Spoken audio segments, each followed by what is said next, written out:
etlerini akbabalara yedirmeyi tercih ediyorlar. Ve ardından da bir yere toplayıp değişik bir alaşımla bu kemikleri eritip yok ediyorlar.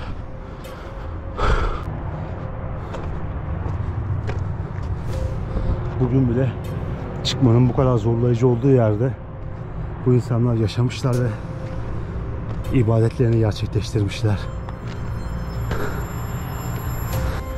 Ateş yakılan, ibadet edilen kısım bir tepenin üzerine inşa edilmiş devasa bir tapınak.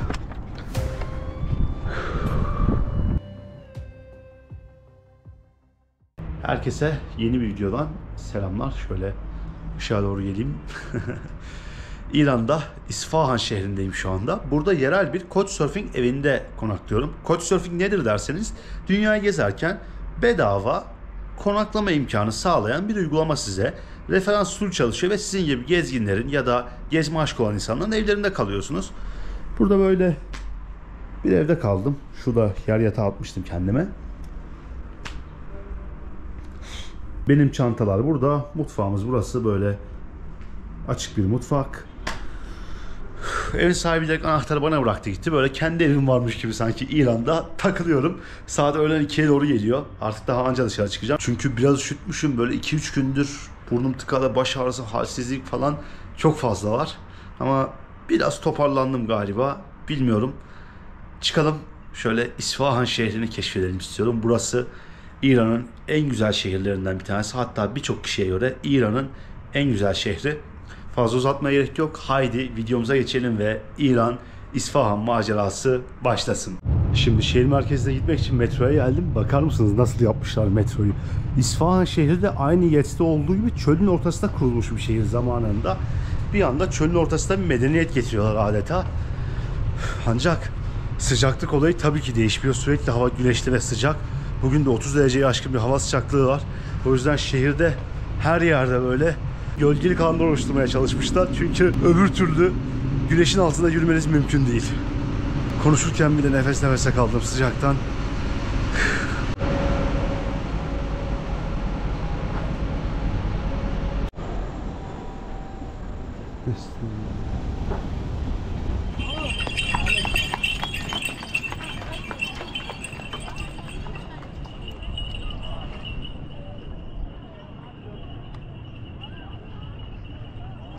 Ve herkese İsfahan'ın tam anlamıyla merkezi olan Nakş-ı Cihan Meydanı'ndan, tam Türkçesiyle dünyanın resmi meydanından selamlar. Bugün burası tabi İran'da İmam Meydanı olarak anılıyor. Şöyle göstereyim. Dört bir tarafında eserlerin yer aldığı inanılmaz bir meydan. Karşımızda Şeyh Lütfullah Camii. Hemen şurada Selçuklulardan kalma başka bir cami. Ve burada da Şah 1. Abbas tarafından yaptırılmış Ali Kapı Sarayı. Burası 512 metrelik uzunluğuyla dünyanın en büyük ikinci meydanıymış. Birincisi Çin'de, zannedersem Pekin'de yer alıyormuş.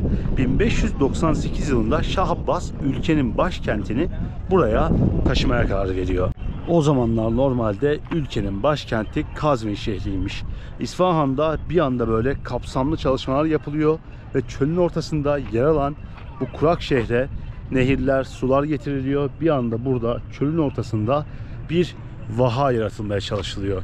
Ve burası bütün bir ülkenin merkezi oluyor. Haliyle böyle muhteşem bir meydan ortaya çıkartmışlar.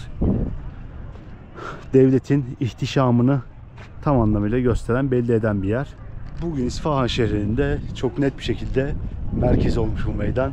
Çok da güzel olmuş bence. Arada bakın meydan o kadar büyük ki abi, faytonlarla gezebiliyorsunuz bu şekilde isterseniz. Süper bir olay.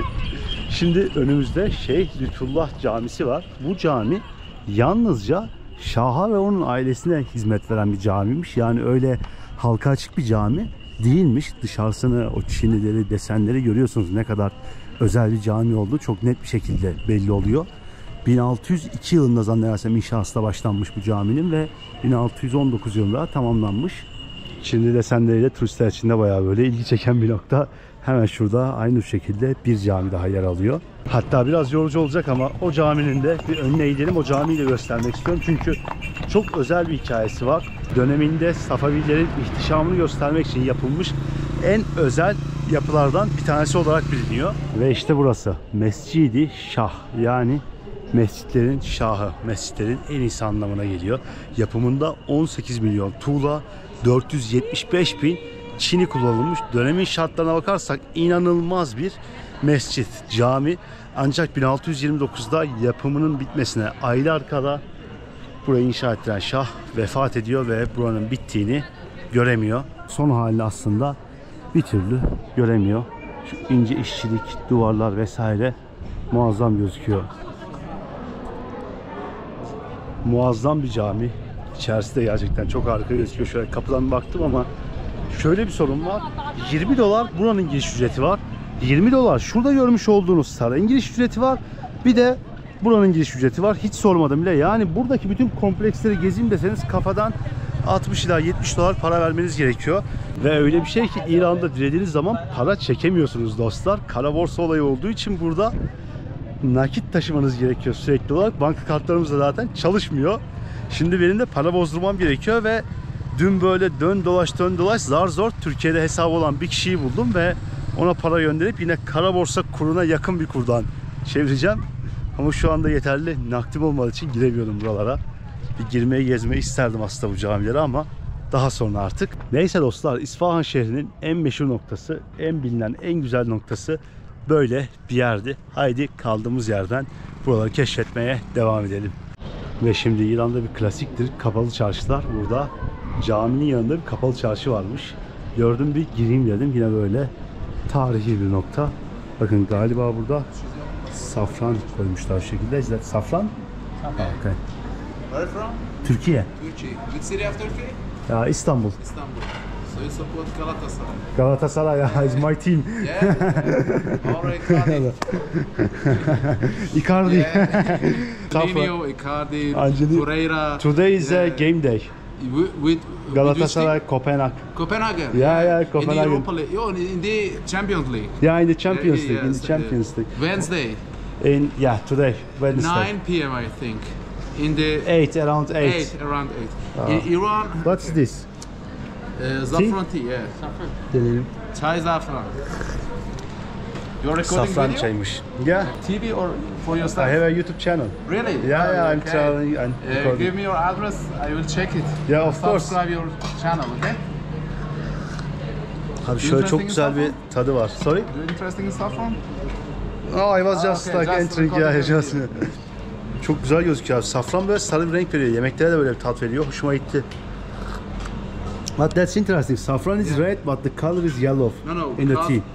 There is Ah, the tea of this. It is Bakın. saffron root. You know? farklı root çeşidi of varmış. saffron. End of the flower of saffron. okay, I understand. Understand? I see. Yes, safranın yaprakları ve sapı galiba It is gibi. different. It is Okay. so cheaper. What's the price of this one? 10 gram of this, you pay with dollars or 2 months? 2 months? 2 months. 10 gram of this is 150,000. 150,000. 10 gram. Yeah. Yeah. It is good for your nerve, for your heart. It increasing your energy, Yeah. decreasing your stress. İnsanlar bütün İran'da çok sıcak. Böyle bir safran çayı da denemiş olduk. Bitkinin bitişi böyle sap tarafına doğru olan kısımlar sarı renkteymiş ve o yaprak kısımları da kırmızı renkte oluyormuş safranın. Ben de şaşırdım sarı görünce böyle safranı. Şimdi şöyle göstereyim. Çinileri bu şehrin çok meşhur. Bakın her yerde böyle Çini tabakları, böyle ince işlemeli eserler satılıyor ve çok uygun fiyatlı, böyle cüzi miktarlara satılıyor bunlar. Bütün bu çarşı boyunca her yerde görebiliyorsunuz. Bakın yine var böyle bir dükkan. Nariyelerden tutun böyle tabaklara kadar. Bakır kaplar, kahve cezveleri, halı kilim tarzı şeyler. El işçiliği konusunda İran dostlar çok böyle ucuz ve inanılmaz el işçiliklerine sahip bir yer. Yine galiba safran satan bir nokta burası da. Ve bu devasa meydana veda vakti. Bu şekilde kapılardan geçiyorsunuz girerken. Meydanın her girişinde böyle kapılar yer alıyor. Güzel o tarihi dokusu korunmuş bir yer. Burası da şehrin çarşısı dostlar. Az ileride kara borsacı, para çeviren abilerimiz var. İran'ın her yerinde olduğu gibi. Sokakta yürürken size laf atıyorlar. Hey vatandaş gel gibisinden ve gidip bir anda para çeviriyorsunuz. Bankada şu anda an itibariyle kur İran'da 38 binmiş. Bu sokakta para çeviren insanlarsa 49 binden bozuyorlar. Bir yıl önce bu rakam 26-27 bin civarıymış. Dolar yani bir yılda bayağı bir yükselmiş burada da. Bu sokak abi komple dolarcılar çarşısı ama şu anda çok kimse kalmamış. Bir de burada insanlar dilimi de anlamıyor. O yüzden çok çekmek istemiyorum. Şeyde hiç sorun olmuyordu ne bileyim Tebriz'deyken falan. Abi üzerinde tümenler var. Neçe tümenin var? Hı? Ha. Eyvallah. Adam şaşırdı video çekince. Dedim göstereyim ama işte anlaşamayınca böyle oluyor. Tebriz'deyken çekiyordum abi. Oradaki yerel insanlar da Azerbaycan Türkleri de Türkiye'den geldiğimi duyunca çok seviyorlardı. Ama burada öyle gösteremiyorum. Bu bölge komple dostlar boydan boya böyle şehrin çarşısı hemen özlerde metro durağına çıkıyor yolun sonu. İsfahan tarihte 2 kere bu bölgeye başkentlik yapmış bir şehir. Birisi Safeviler döneminde, birisi ise Selçuklu Devleti döneminde. Tarih kokan Pers İmparatorluğundan, Safevilerden, Selçuklulardan izler taşıyan bir şehir. Şehrin birçok bölgesinde birbirinden farklı çok güzel saraylar yer almakta. İsfahan yaklaşık 2 milyon nüfuslu bir şehir ama şehrin yalnızca 1-2 bölgesinde o nüfus yoğunluğunu hissedebiliyorsunuz. Geriye kalan bölgeleri oldukça sakin aslında. Bilmesem ve bana sorsalar bu şehrin nüfusu nedir diye herhalde böyle 500-600 bin falan derdim. Büyük bir alana kurulan bir şehir olduğundan dolayı olsa gerek bu nüfusu fazla hissetmiyorsunuz. Nüfus yoğunluğu o kadar yok. Genel olarak etraf böyle sakin. İsfahan şehri normalde nehirler tarafından ikiye bölünüyor ve 1600'lü yıllarda nehrin kenarına birçok farklı köprü inşa edilmiş. O köprülerden bir tanesinin yanındayız. 1602 yılında zannedersem yapımı tamamlanmış bir köprü. Ama bugün burada nehri bırakın su birinkisi dahi yok yani hiçbir şey kalmamış. Kupkuru bir nokta. Muhtemelen belli bir seviyeye kadar köprünün ayaklarını vesaire görmememiz gerekiyor ama bugün olduğu gibi görüyoruz. Hatta bakın şurada millet nargile falan içiyor. Hani böyle insanların piknik yaptığı, dolaştığı bir nokta haline gelmiş. Aynı şekilde Urmiye bölgesinde de bir göle gitmiştim ve orası da aynı böyle kupkuru olmuştu. Bilmiyorum hava sıcaklığı mı yoksa başka nedenleri de var mı? Ama İsfahan şehrinin en büyük sembollerinden bir tanesinin bulunduğu bölge bugün bu halde. Keşke buradan böyle şiddetli akan bir nehir olsa ve burada bakın her yerde insanlar oturuyor. İnanılmaz güzel gözüküyor. Keşke bugün buradan böyle tüm hiddetiyle akan bir nehir olsa ve ben de size gösterebilsem ama bugün böyle sembolik bir nokta olmuş burası. Şöyle köprünün üzerine çıktım. Burada yer alan en eski köprü burasıymış. Bu nehrin üzerine inşa edilen en eski köprü. Bakın şöyle kemerler var. 33 kemerden oluşuyormuş köprü. Ve zannedersem 107 metre uzunluğunda. Sasani tarzında inşa edilmiş. Her ne kadar onlardan çok sonra inşa edilse de. Böyle güzel bir yer. Belki kışın burası biraz daha suyla doluyordur halen. Daha bilmiyorum, hiçbir fikrim yok. Az önce ben yanlışlıkla 107 metre demiştim. 298 metre uzunluğunda bir köprüymüş burası. 107 metre uzunluğunda olan başka bir tarihi köprüymüş. Devasa baktığınız zaman yürü yürü bitmeyen bir nokta. Manzaramız da bu şekilde.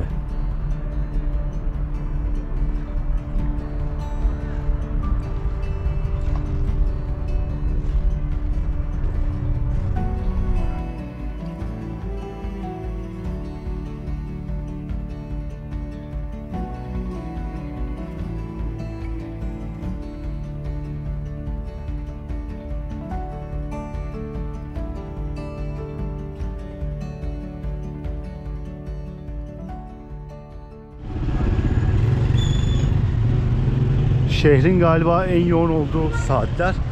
İsfahan şehir merkezi genel olarak bu şekilde.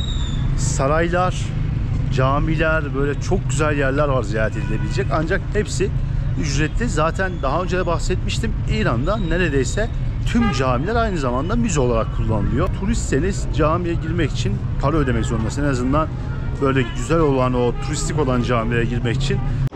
Şimdi şehrin merkezinde yer alan şöyle bir pazar daha gördüm. İran'ın her yerinde böyle ışıltılı binalar var ama İsfahan'da sanki biraz daha fazla gibi bu ışıltılı binalar abi. Çok güzel duruyor yani, şehrin her yerini böyle adeta tarihi binalarla, pazarlarla donatmışlar. Kapalı çarşı kültürü İran'da çok fazla var. Bakın burada da genel olarak böyle mücevherler, altın takılar vesaire satılıyor. Burada bakın şöyle göstereyim. Burası galiba mescit girişi. Böyle kapalı çarşıların çoğunluğunda mescit oluyor bir tane içeride ve buradaki çalışan insanlar gidiyorlar orada o mescidin içerisinde ibadetlerini gerçekleştiriyorlar. Anlaşılan o ki İran'da kapalı çarşı kültürü yüzyıllardır devam eden, tarih boyunca aralıksız devam etmiş bir şey ve bugün de halen geçmişte olduğu gibi devam ediyor.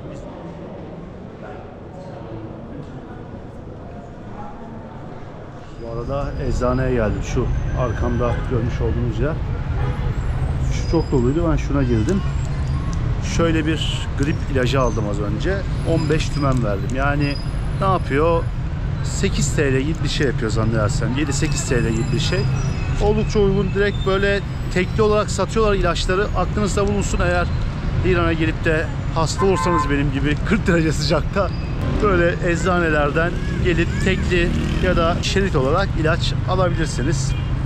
Bakalım, artık birkaç gün bunu kullanacağım ve kendime geleceğim.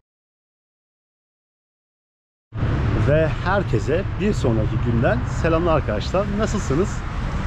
Burada İsfahan şehrinde çok ilginç bir yere geldim. Bilmiyorum gözükecek. Bakın şurada 2 farklı minare yer alıyor. Bu yer sallanan minare olarak geçiyor. Oldukça ilginç bir nokta. Bir minareyi salladığınız zaman kendi ellerinizle, insan gücüyle, diğeri de aynı anda sallanıyor.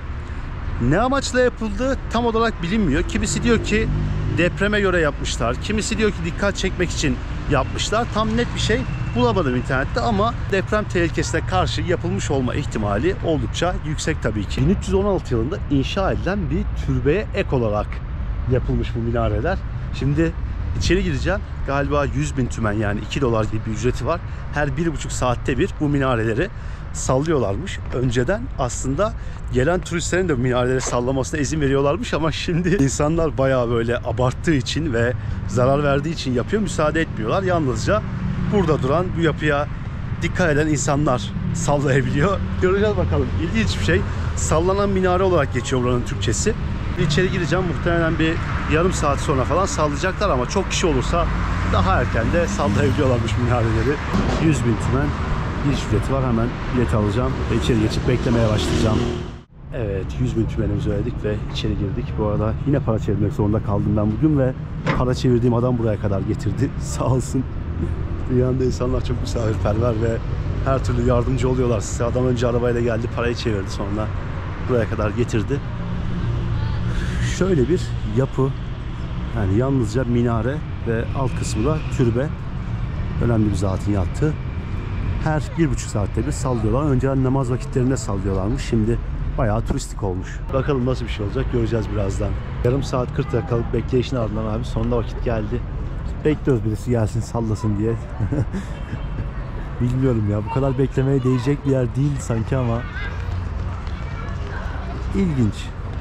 Şu taraf açık. Birisi şuraya çıkacak birazdan ve minareyi sallayacak. Diğer minare de aynı anda sallanacak. Göreceğiz nasıl bir şey.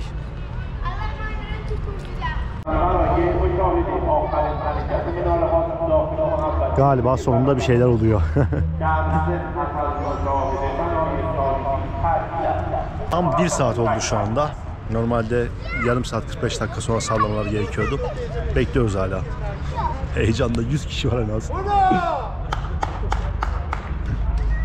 Adam şimdi şu minareye çıktı.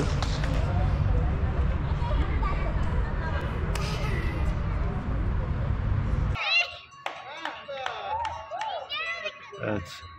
2 minare de aynı anda sallanıyor şu anda.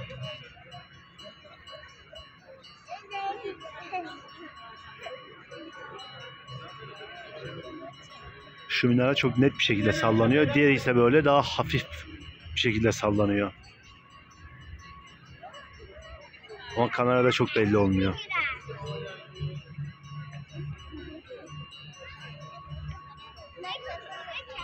Şöyle geniş açıda göstereyim. GoPro'da neredeyse hiç belli olmuyor zannedersem. Şu çok hafif. Öbür üstte direkt sallanıyor. Arka planda böyle abi. Burası ana baba günü. Yüzlerce insan bekliyor. Adam 30 saniye minareyi salladı gitti ya. Bu kadar. Değmez yani kesinlikle. Çok az sallandı. Bir tanesi çok az sallandı. Diğeri ise biraz daha sallandı işte. Bu kadar yani. Bir saat bekledim şunun için ya. Allah vaktimi üzülüyorum şu anda. Neyse gidelim bari. Bakar mısınız? Kişi başı $2 ve yüzlerce insan var. Herkes burada bu minarenin sallanmasını bekliyordu. 1 saattir. İlginç. Kendimi feda ettim ya resmen sizin için. Geldiğim en saçma yerlerden bir tanesi oldu. Şimdi burada 3 kilometre ileride bir Zerdüşt tapınağı varmış. Oraya doğru gideceğim. Zerdüştlerin zamanında ibadet ettikleri, ateş yaktıkları bir nokta. Zaten ateş tapınağı diye geçiyor. Bakalım buradan 3 kilometre kadar oraya yürüyeceğim. Ve ardından da yukarıya doğru bir hiking yapmam, yürüyüş yapmam gerekecek. Daha önce Zerdüştlerle alakalı bir video yapmıştım. Bu da biraz olsun Zerdüştlerden bahsettiğimiz ve onların ibadet yerini gördüğümüz ikinci bir video olacak. Şöyle bir yerden sonra bence Zerdüşt tapınağı çok daha güzel olacaktı. Çok daha ilginç olacaktı en azından. Gerek manzarasıyla, gerek özellikleriyle. Geldim burada feda ettim kendimi abi resmen. Ben geldim siz gelmeyin. Mimari olarak ilginç ama başka hiçbir şey yok yani. Çok küçük böyle bir basit bir sallantı var ve zor görülüyor yani. Dikkatlice baktığınızda görüyorsunuz. Böyle. Şimdi benim için yürüyüş vakti buradan. Yarım saat 45 dakika artık Zerdüşt tapınağına doğru yürüyeceğim. Ve dostlar sonunda antik bir Zerdüşt tapınağındayız. Yine zamanında çölün ortasına inşa edilmiş bir tapınak burası. Nedendir bilinmez ama böyle bir tepenin üzerine inşa etmişler. Büyük ihtimalle en büyük sebebi Zerdüştler için güneşin kutsal bir değeri olması. Zerdüştlerin ateşe taptığı zannediliyor. Bu da en büyük yanılgılardan bir tanesi. Burası da ateşgah olarak biliniyor. Yanan ateşten gelme bir isim. Zamanında burada Zerdüştler ateş yakıp ibadetlerini gerçekleştiriyorlarmış. Şöyle bir etrafı göstereceğim. Bakın çöl tepeleri dört bir yanda gözüküyor. Bugün her ne kadar buralar yeşil bir hal almış olsa da aslında buranın coğrafyası tam olarak şurada görmüş olduğunuz dağlar. Zamanla yapay bir şekilde şehre su getiriliyor ve şehir yaşanılabilir bir yer haline alıyor.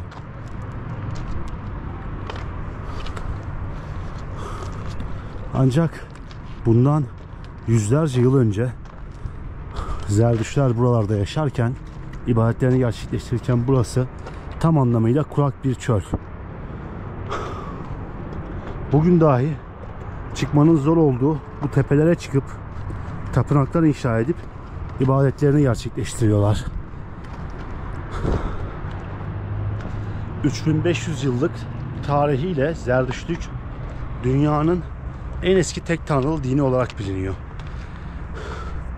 Sessizlik tepelerine gittiğimiz videoda daha detaylıca bahsetmiştim. Sessizlik tepeleri Zerdüştlerin ölülerini akbabalara teslim ettikleri yerdi.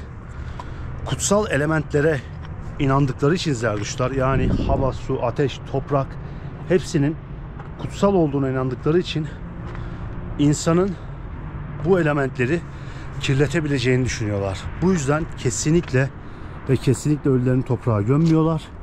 Etlerini akbabalara yedirmeyi tercih ediyorlar ve ardından da bir yere toplayıp değişik bir alaşımla bu kemikleri eritip yok ediyorlar.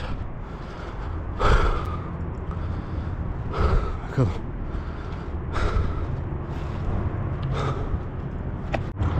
Bu arada tam akşamüstü geldim çünkü gündüz erken saatlerde geldiğiniz takdirde kavurucu bir sıcak oluyor şehirde. Bugün 33-34 derecelik bir hava durumu vardı. Yani o hava durumuyla buraya kadar çıkmak isteyeceğinizi pek zannetmiyorum.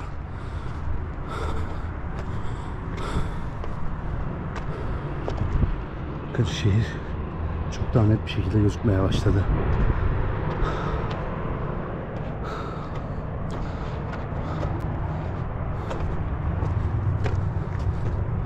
Bugün bile çıkmanın bu kadar zorlayıcı olduğu yerde bu insanlar yaşamışlar ve ibadetlerini gerçekleştirmişler.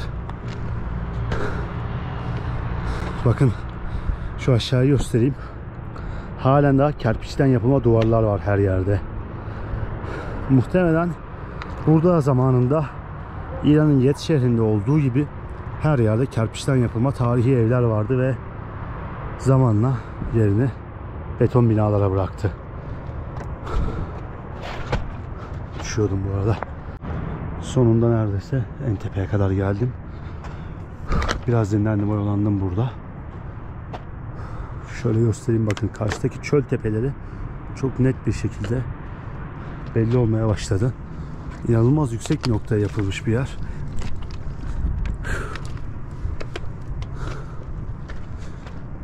Şöyle biraz daha çıkınca daha net bir şekilde göreceğiz. Bakın buraya inşa ettikleri yapı çok net bir şekilde belli oluyor. Bir kale gibi adeta.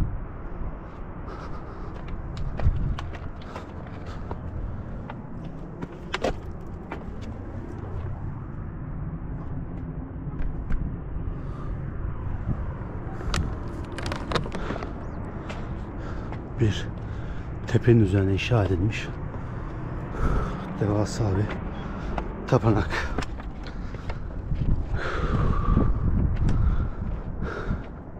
Bakın şehir artık tamamen buraya kadar gelmiş. Bu yapıyı yalnızca buralarda korumuşlar. Hatta yanına bakın başka bir şey bile yapılmış bir dönem. Şuralarda nasıl yükselttiklerini, zemini tapınak kurmak için çok net bir şekilde görebiliyorsunuz.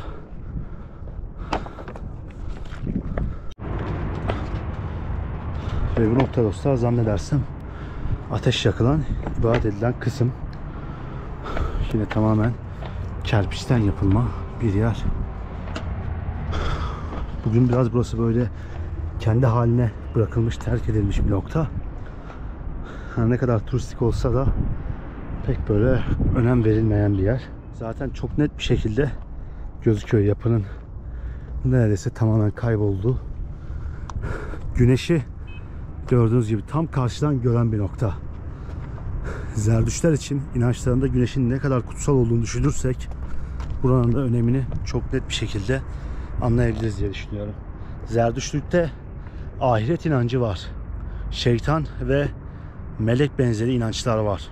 Peygamberlerinin miraca yükseldiğini söylüyorlar, rivayet ediyorlar. Aynı zamanda Sessizlik Kuleleri videosuna bahsetmiştim.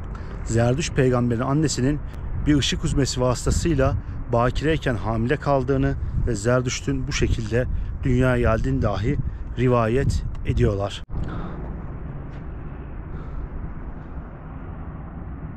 İran'ın doğu bölgelerinde doğduğu düşünülüyor Zerdüştlük inancının. Ancak bugün İran'da yalnızca 29-30 bin kadar Zerdüşt yaşamakta. Bunların büyük çoğunluğu ülkeye İslam'ın yayılmasıyla birlikte Hindistan'a kaçıyorlar ve orada yaşantılarına devam ediyorlar. Hatta bazı önemli ayinlerin Zerdüştler için orada yapıldığı söyleniyor bugün. Halen daha. Muazzam bir manzara var bu arada.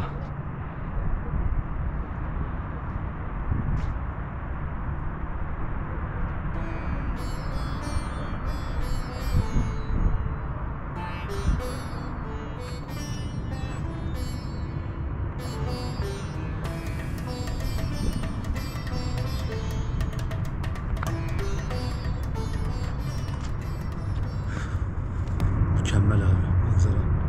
Sabahın ilk ışıklarından itibaren burada güneşi mükemmel derecede görebildiklerini düşünürsek Zerdüştler için muhtemelen bu tepeler bulunmaz nimetti. Sessizlik tepeleri de aynı şekilde buradan belki de biraz daha yüksek bir noktaya yapılmıştı. Ölülerin akbabalara verdikleri yer. Burası da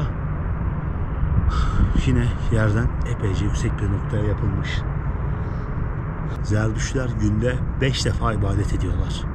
Bu ibadetlerini güneş varken güneşe doğru, ateş varkense ateşe doğru, yani geceleri ateşe doğru yapıyorlar. Zerdüştlük inancı İran'ın kendi öz dinlerinden bir tanesi olarak kabul edildiği için bugün bu topraklarda yaşamaya devam ediyor. Ve devlet de en azından belli noktaları korumaya, dikkat etmeye çalışıyor. Zerdüştlük dininin temelinde aslında iyi ile kötünün savaşı yer alıyor. Zerdüştlük inancındaki bu iyi ile kötü arasındaki savaşın, kavganın Tanrı'nın ruhu Spende Manyu ile şeytanın ruhu arasında olduğuna inanılıyor. Zerdüştlük inancında dostlar, dünyanın 4 farklı evreden oluştuğuna inanılıyor. Bunlardan birincisi iyilik ve kötülüğün ortaya çıktığı dönem. İkinci evrede ise dünyanın kötülüğe, karanlığa gömüldüğüne inanıyorlar. Üçüncü evrede iyilik ve kötülük mücadelesinin iyiliğin kazanacağına inanıyorlar. Dördüncü evrede ise her türlü kötülüğün ortadan kaybolacağına ve dünyaya barışın, iyiliğin hakim olacağına inanıyorlar. Dördüncü aşamada özellikle geleceğe vurgu yapıldığını söylüyorlar. İnsanın geleceğe dair umut dolu olması gerektiği için.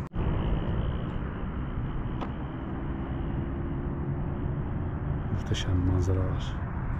Zerdüştlük bende çok ciddi anlamda iz bırakan bir din oldu. Çünkü dünyanın en eski tek tanrılı dini ve çok ilginç özellikleri barındırıyor. Ateşe bakarak ibadet etmeleri ya da bundan ziyade bir kıbleleri olması, güneşi ve ateşi o dönemde kıble olarak seçmeleri, bundan 3500 yıl önce kutsal elementlere inanmaları ve buna dair bir düşünce sistemiyle din inşa etmeleri inanılmaz bir şey bence. Ve rivayetlere göre kutsal dinlere olan benzerliği çok ilginç geliyor. Çünkü biliyorsunuz ki Kur'an-ı Kerim'de 124 bin kadar peygamberin geldiğinden bahsediliyor. Bazıları Zerdüşt'ün de bunlardan bir tanesi olacağını söylerken bazıları ise bu anlatılanların birer rivayet olduğunu, gerçeği yansıtmadığını ve kutsal dinlere karşı olarak kullanılmak için anlatıldığı söyleniyor. Ama şöyle bir şey var ki bugün halen daha Zerdüştlük inancı yaşanmaya devam ediyor. 21 cilt olan kutsal kitaplarından yalnızca 4'ü günümüze kadar ulaşmış. Büyük İskender'in akınları sırasında büyük çoğunluğu yok edilmiş. Ancak bu kitaplar halen daha okunabiliyor. Var olması bu kitapların inancın devam etmesi adına çok önemli tabii. Manzaramız şahane. Bugün böyle bir Zerdüşt tapınağında bir günün daha sonuna geliyoruz.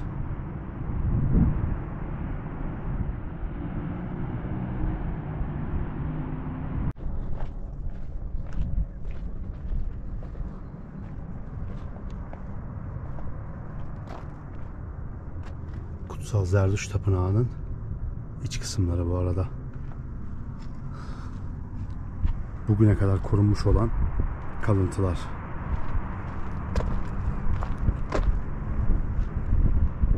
Yalnızca bunların günümüze kadar ulaşabilmesi çok acı bence. Böyle önemli bir yerde. Keşke şu tapınağın tamamı günümüze kadar kalsaydı, ulaşsaydı ve bugün burada böyle çok net bir şekilde bazı şeyleri görebilseydik, tanıklık edebilseydik. Ancak çok eski yerler, bundan yüzlerce yıl önce, belki binlerce yıl önce inşa edilmiş yerler. Herhangi bir bilgi bulamadım buranın hakkında çok fazla. Dinler tarihi açısından ve tarih açısından çok önemli yerlerden bir tanesi olduğunu düşünüyorum ben.